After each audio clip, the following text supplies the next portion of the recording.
Oh, hey everybody. This is where I haven't been making some videos because I've been trying to buy a house here. Now, anyone's been following me for quite a while would know that I left California. I started this channel in California. I was working out of an apartment doing the Honda Elite down there in a basement. Moved on. I got the truck at COVID, and that's been primarily my stuff. And I've done little projects around the apartment. So yeah, leaving Los Angeles, the plan was to come back to Massachusetts where I grew up. Family is here still. Everyone's getting older, and yeah, I am too. So I was like, I gotta buy a house. I mean, that was my whole goal. Need to get some real estate and get some roots down. That's where the money is. So came back, was looking at land. I've been looking at single family homes. Stuff I was looking at was really cheap. So it was very, very, very competitive. When it got to, I'm looking at under 300,000 for single family, and that's cheap nowadays back here. But anything that low, you're competing with house flippers. So people would just sell cash immediately. Like, they don't even care about your offer.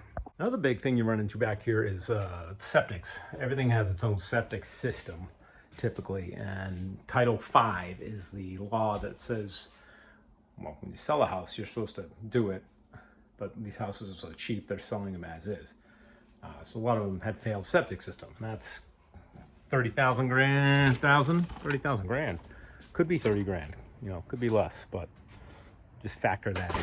So that was not fun, hearing all that. And then finding one with a good septic was impossible. I actually looked up a house I lost a bid to. It was, I think I bid 260 around there. I think it had town sewer, so I didn't need the septic system done.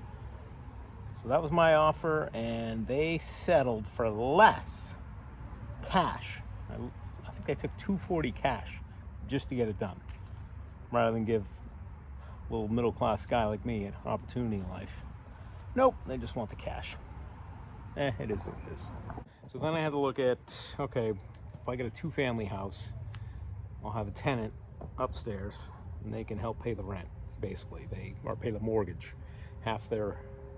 Hopefully half or more is goal, and they can pay down the mortgage for me. So that's what I did. I put an offer on this place, and it is a two-family, but it is still wired as one family. So there's one electric meter, and there's one heating system. So that typically people just factor in that bill to the rent and hope that your tenant doesn't use a crap load of water or have the heat on all the time.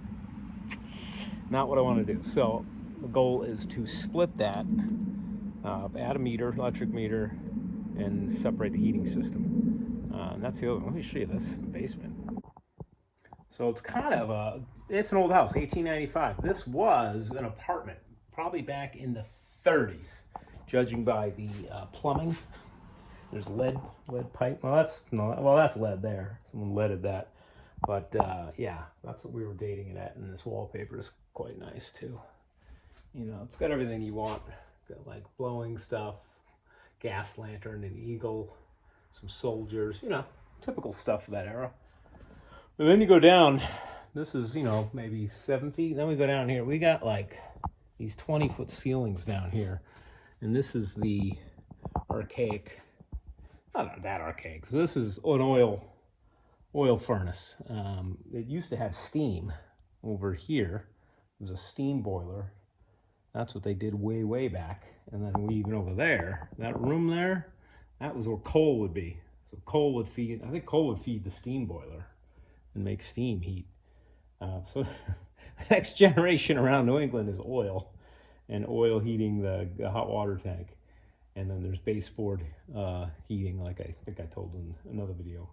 But I also have gas. There is a gas meter over there. Gas is far superior in efficiency, and the prices don't fluctuate like oil. Oil is expensive, and it doesn't burn. It's diesel fuel. That's all it is. You're burning diesel fuel.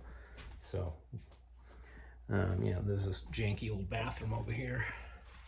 So this must have been something else. That was a radiator on the wall for heat, steam. There's a toilet, and then look at the sink. Look at this lead. Look at how they did plumbing back then. It's all lead, like wrapped. They would, I don't know if it's solid lead. I gotta. Somebody on here probably knows, but it's not copper under there. But yeah, so this is all false floor. There's probably 2 or 3 feet under here to bring it down to that level. And then you can see this wall here is sagging. So this whole floor is dropping. And I looked underneath there. It's propped up with wood. It's got to go anyway. But the laundry room's good. This one was redone because there's a kitchen. The kitchen's above here, and you can see it's all been new rafters and stuff. So this one's probably in better shape. We'll probably be keeping this. And by we, I mean you and me. So yeah, priority is getting apartment ready. Hope you guys can follow along and help me make decisions. And you know, I'm not an expert in this department at all, I'll tell you that right now. But it's going to be fun learning curve. All right, so that wraps that up. That is the plan. That's the house. This is what's going to happen. I hope you guys follow along and enjoy. And yeah.